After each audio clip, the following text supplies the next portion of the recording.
كل اصحابي وكل الكومنتات اللي انا كنت بكتبها الايام اللي فاتت الاهلي هيخسر او هيتعادل.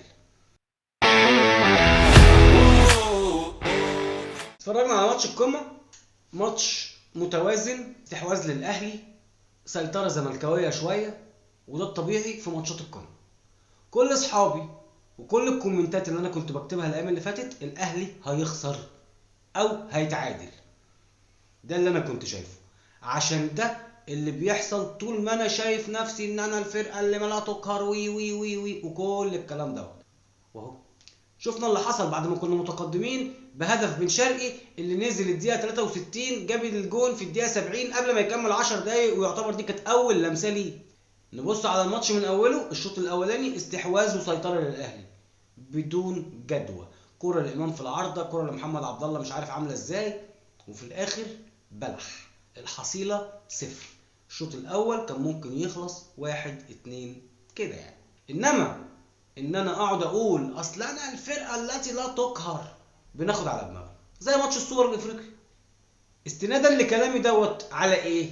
ماتش 6-1 الزمالك كان الجيل الذهبي وكانت فرقه لا تقهر، من الغرور والعنطزه شالوا 6. كويس ان النهارده الماتش ما خلصش لصالح الزمالك، وكان هيبقى بسكور على فكره. اشرف داري، محمد الشناوي، اشرف بن شرقي، الثلاثه متسببين في الجون.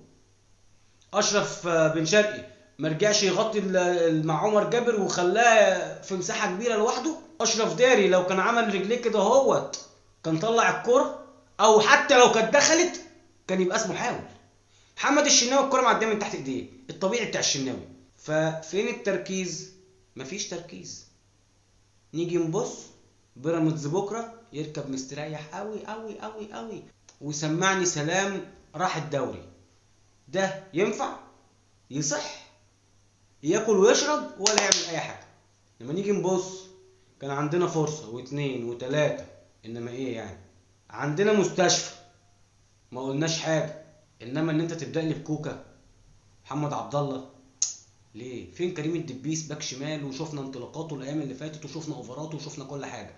ويوم ما كريم الدبيس ينزل تخرج حسين الشحات، ما كانش موجود وما كانش باين في 3/4 الماتش، لكن كنت مع التدعيمات اللي انت هتحطها بتغييراتك كنت تشوف. قلنا لما يجي جون الماتش هيفتح، لا فتح ولا عمل، ده فتح علينا. فايه برضو؟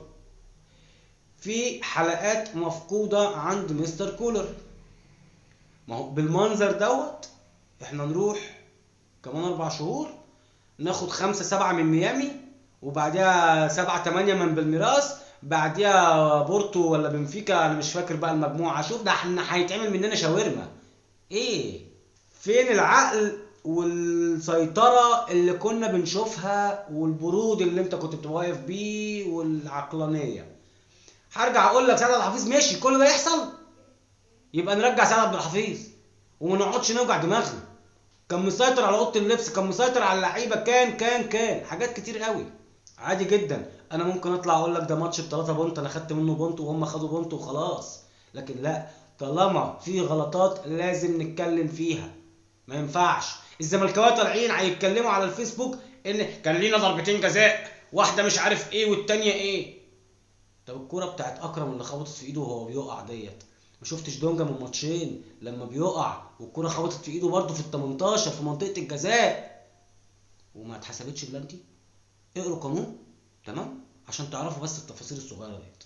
انما ان انتوا تقعدوا تتكلموا كلام ولا ليه اي علاقه بالمنطق، بتحتفلوا وبتحفلوا كانكم كسبتوا 5-0، بلاش كانكم كسبتوا 3-1. ايه امال لو كنتوا كسبتوا كنتوا حظيتوا ازاي؟ انا هزرت مع اصحابي الايام اللي فاتت وقلت لهم ده انتوا هتشيلوا الطين، بس في نفس المكالمه مثلا مع واحد زي عبد الرحمن كنت قلت له هتكسبوا يا هتتعادلوا. ده البني ادم اللي بيفهم كوره وعنده مخ، يبقى قاري فرقته. وطول ما انا شايف فرقتي طالعه على السما، ده انا بن شرقي هينزل وبن قلبي هيعمل وي وي وكل الكلام دوت. شكرا اشرف بن شرقي ان انت النهارده انت اللي انقذتنا من الهزيمه. والناس اللي طلعت تقول لك خدوا نص فرقتنا وعملوا بيها فريقهم، يا عم اشرف بن شرقي ده انتوا كنتوا راميينه. اشرف بن شرقي جيتوا في اول الموسم قلت لا، ده الوداد حاطط فيه 400,000، احنا ندفع فيه مليون ليه؟ هو مشي ورا المادة. فلوسي فين؟ فين المكان اللي انا هاخد فيه فلوس مستريح، مش هوجع دماغي؟ جه الاهلي. فولو ولايك وسبسكرايب، ويلا ماتش للنسيان وخلص، وكل سنة وانتم طيبين، رمضان كريم.